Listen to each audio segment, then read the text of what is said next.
वंदे मातरम, जय हिंद। और इंटरव्यू की इस श्रृंखला में एक और सिलेक्टेड कैंडिडेट आपके सामने है, जो नज़दीक से नहीं आया, बहुत दूर से है, राजस्थान के दौसा डिस्ट्रिक्ट से है। सुबह 4 बजे बच्चा निकला था और कहने के बाद ये इंटरव्यू देने यहाँ पर आया है। नाम है इनका खिलेश कुमार माटा और इनका सिलेक्शन हुआ एएसओ सीएसएस पर।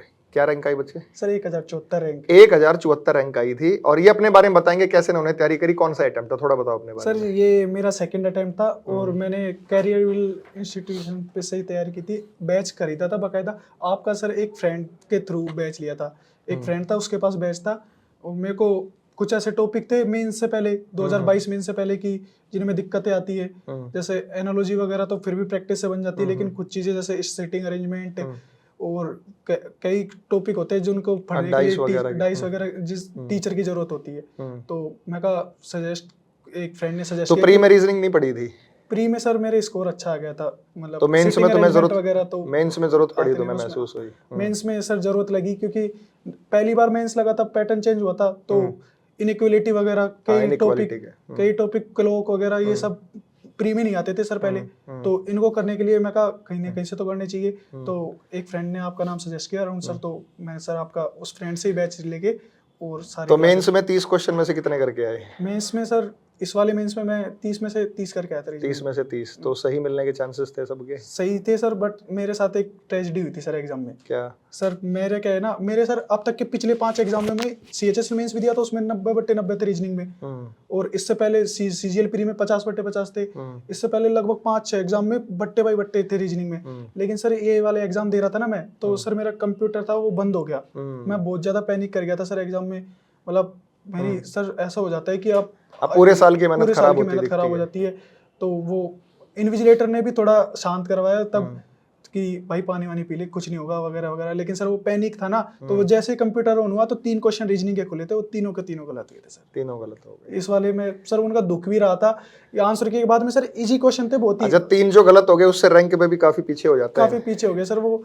अब भी ऐसा रहता है कि यार वो 3 क्वेश्चन सही कर सकता था। मैंने बाद में खुद ने भी आंसर के देखने के बाद सर कि तो क्वेश्चन वो मुंह जबानी कर दिए सर, लेकिन वहाँ पे नहीं हो पाए। तो वो दुख है सर अब भी है कि रीजनिंग। लेकिन वो कहते हैं जो होता है अच्छे के लिए होता है। अब तुमने लक्ष्य है आगे कुछ जाने का? हाँ सर, आगे थोड़ा यूपीएससी का। तो हो सकता है कि ये जो 3 का नुकसान क्वेश्चन का यहाँ नुकसान हो, वहाँ किसी न किसी रूप में फायदा मिले। भगवान किसी चीज का रखता नहीं है, वो दे देता है, आगे उसका जरूर मिलेगा। तो ये बच्चे है जो खुद कह रहा है कि मेरे आउट ऑफ आउट हमेशा मार्क्स आए, तो ये पॉसिबल है रीजनिंग में। कई कहते हैं सर बच्चे रीजनिंग में आउट ऑफ आउट, मैथ्स में आ सकते हैं, रीजनिंग में आ सकते हैं, बिल्कुल आ सकते हैं। सर मैं मैथ्स का कॉन्फिडेंस से नहीं कह सकता, लेकिन रीजनिंग क्या है ना, मेरे से कई फ्रेंड्स भी बोलते थे रीजनिंग पढ़ ले, थोड़ा मैथ्स पढ़ ले। मेरे सर मैं मार्क्स सीएचएसएल प्री में भी, सीएचएसएल मेंस में भी 171 थे, मैथ्स में ही कटे थे उसमें भी, लेकिन रीजनिंग में बट्टे थे, बट्टे बाई बट्टे। सीजीएल प्री में, उसके बाद में CHSL mains, CHSL pre, phase 11 के सारे एग्जाम, उनमें रीजनिंग में बट्टे बाई बट्टे मार्क्स आते थे सर। कैरियर का कैसे पता चला? सर कैरियर का एक फ्रेंड के थ्रू पता चला जो सिलेक्टेड हो चुका। उससे पहले भी कहीं समय गवाया होगा? कहीं सर उससे पहले समय वगैरह तो इतना था नहीं, वो दोस्त ऐसे अच्छे थे सर, तो उन्होंने ऐसा बेस्ट सजेस्ट किया था कि। और कैरियर रिवील की फैकल्टी सर सारी अच्छी है, मतलब एसएससी के फील्ड में कैरियर रिवील पे सारे टीचर अच्छे मिल सकते हैं। और कोई ऐसा प्लेटफॉर्म नहीं है, कहीं पे इंग्लिश का टीचर खराब है तो कहीं पे रीजनिंग का, कहीं पे मैथ का, लेकिन यहाँ पे सर आपको पूरे फैकल्टी अच्छे से मिल जाएगी। अच्छा, कोर्स फी स्ट्रक्चर के बारे में क्या कहोगे? हमारा ठीक है, वाजिब है? अरे सर काफी कम है इतना तो सर। हमारा मेन लक्ष्य यही होता है कि थोड़ी फीस में आपको अच्छी शिक्षा दे। और हमें बड़ा गर्व होता है कि ऐसे जो बच्चे जो इतनी दूर भी रहते हैं ना, सिलेक्शन के बाद भी, देखो ये होता है कि अपने गुरु को याद करना है कि सिलेक्शन के बाद भी उन टीचर से मिलने हैं जिनको बाई साइंस इन्होंने कैमरे में ही देखा था। एक तो होता है बाई फेस पढ़े हो, एक होता है सिर्फ कैमरे में देखा है, जब ठीक है सिलेक्शन हो गया। लेकिन यही होता है कि डाउन टू अर्थ रहना, झुककर रहना, और आदमी जो इंसान झुकता है वो जरूर आगे बढ़ता है।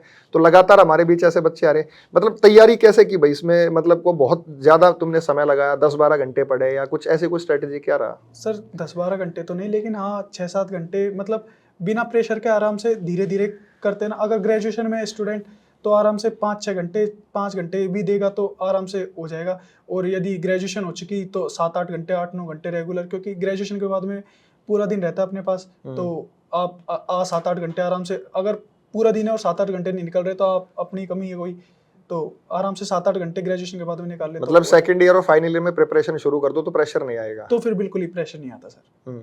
उसमें तो फिर ऐसा है कि आराम से 5-5 घंटे भी पढ़ रहे हो ना, तो आप ग्रेजुएशन के साथ साथ तो आपका मतलब पहले अटेम्प्ट में ही हो सकता है। पिताजी क्या करते हैं? सर हमारी गांव में छोटी सी दुकान है सर। दुकान पे भी हेल्प करते होगे? हाँ, दुकान पे भी बैठना होता उसके है बाद भी फिर टाइम निकालना।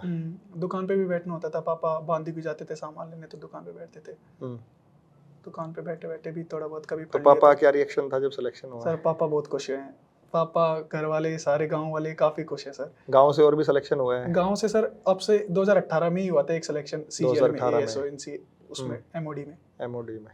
तो अब उसके बाद तुम्हारा हुआ है। उसके बाद सर मेरा। तो एक बच्चा अगर गांव में सेलेक्ट होता है ना, तो उससे क्या है कि दूसरे युवाओं को भी मोटिवेशन मिलता है कि अगर हमारे गांव का बच्चा उस लेवल तक पहुंच गया तो हम भी मेहनत करें। तो ये आप सिलेक्शन खुद के लिए नहीं ले रहे, मैं कह रहा हूँ पूरा गांव आपको और आसपास के लोग भी फॉलो करते हैं। एग्जाम्पल दिए जाते हैं कि उस बच्चे को देखो, उसने भी मेहनत की और वो आगे निकल गया। तो यूं ना सोचे कि हम बहुत छोटे से गांव से हैं या सरकारी स्कूल में पढ़े हैं। स्कूलिंग कैसे स्कूल में हो गई? सर स्कूलिंग गांव के छोटे स्कूल में ही थी सर, ज़्यादा बड़ा स्कूल नहीं था। फिर 10th तक तो पूरा वहीं पे पढ़े। फिर 10th के बाद में 12th में हम हमारे शहर बांदी की कस्बे में गए थे। वो भी 7-8 किलोमीटर था, तो वहाँ पे की। और ग्रेजुएशन भी वहीं पे की। ग्रेजुएशन में क्या स्ट्रीम थी? बीएससी थी सर। बीएससी। तो साइंस का बैकग्राउंड वैसे ही साइंस मजबूत था। बैकग्राउंड, तो वो मैथ्स भी इसी वजह से अच्छी थी सर। मैथ्स भी इसी वजह से अच्छी थी। तो रीजनिंग पे भी वैसे ही पकड़ हो जाती है? रीजनिंग में भी सर मैथ्स की अगर वजह से उसमें एनालॉजी वगैरह इसी वजह से बन जाती थी। 2020 के एनालॉजी सर सबसे टफेस्ट एनालॉजी उसमें साइंस से रिलेटेड क्वेश्चन थे। एनालॉजी नंबर वाली भी एनालॉजी 2020 में काफी अच्छी आई थी। उसके बाद में सर आपके बैचेस भी देखे 2-4-5 सर नहीं बनते थे क्वेश्चन उसमें। वो कोडिंग डिकोडिंग के क्वेश्चन बहुत टफ थे सर 2020 वाले। 2020 सीजीएल था, उसके क्वेश्चन कोडिंग डिकोडिंग तो आपकी क्लास देखी, फिर वहां से थोड़ा बहुत प्रैक्टिस किया, फिर बनने लगे क्वेश्चन। प्रैक्टिस के बाद में सर टाइप तो हम कोई छोड़ते ही नहीं। आप एक्स्ट्रा टाइप और हो जाते हैं सर काफी, ऐसे कि कोई भी टाइप बने आराम से निकल जाएगा। अगर आपने क्लासेस देखी हैं तो आपका आराम से रीजनिंग में ऐसे दिक्कत नहीं आनी कि आपको कहीं और से कुछ करने की जरूरत पड़े। तो बच्चों को शॉर्ट में क्या बताओगे कि कितना घंटा पढ़ें, या किसी के पैटर्न को फॉलो करें, या खुद को पे ध्यान दें? कैसे जो खुद, अगर आप टीचर से पढ़ रहे हो तो आपको उन्हीं पे ध्यान देना है कि वो जो बता रहे हैं वो सफिशिएंट है। अगर खुद से दिमाग लगाओगे तो फंसोगे सर। तो यूट्यूब वगैरह पे भी देखा था पहले कहीं आपको? नई क्लासेस किसी और से कोशिश की हो ट्राई करने की? यूट्यूब पे सर नहीं सर, यूट्यूब पे इतना नहीं देखा सर। यूट्यूब पे सर गगन सर को वो राकेश सर को देखा था और गगन सर को देखा था। फिर उसके बाद में कैरियर व्हील का पता चल गया। कैरियर व्हील के टीचर से ही पढ़े सर फिर थोड़ा। तो उससे आपको कितना फर्क महसूस हुआ? सर सिलेक्शन में कैरियर व्हील का ही सबसे बड़ा हाथ है सर। चलो भाई, हमारी बहुत बहुत शुभकामनाएं। और ये इस बच्चे ये आगे बढ़े, इनका लक्ष्य है कि यूपीएससी इनको क्रैक करना है और हमारा आशीर्वाद इनके साथ है। और हम चाहते हैं कि यूपीएससी सेलेक्ट होने के बाद ये दोबारा आए और ये फिर बताएं कि सर हमने यूपीएससी क्लियर किया, उससे हमें और गर्व भी महसूस होगा। तो कैरियर पर ऐसे बहुत सारे बच्चे हैं जिनकी सफलताओं की कहानी छोटी छोटी गाँव कस्बों से शहरों से वो जुड़े हुए हैं और जो उन्हीं कठिन परिस्थितियों से निकलकर सामने आते हैं। तो आप भी मेहनत करते रहिए, उन्हीं से आपको मोटिवेशन मिलता रहेगा।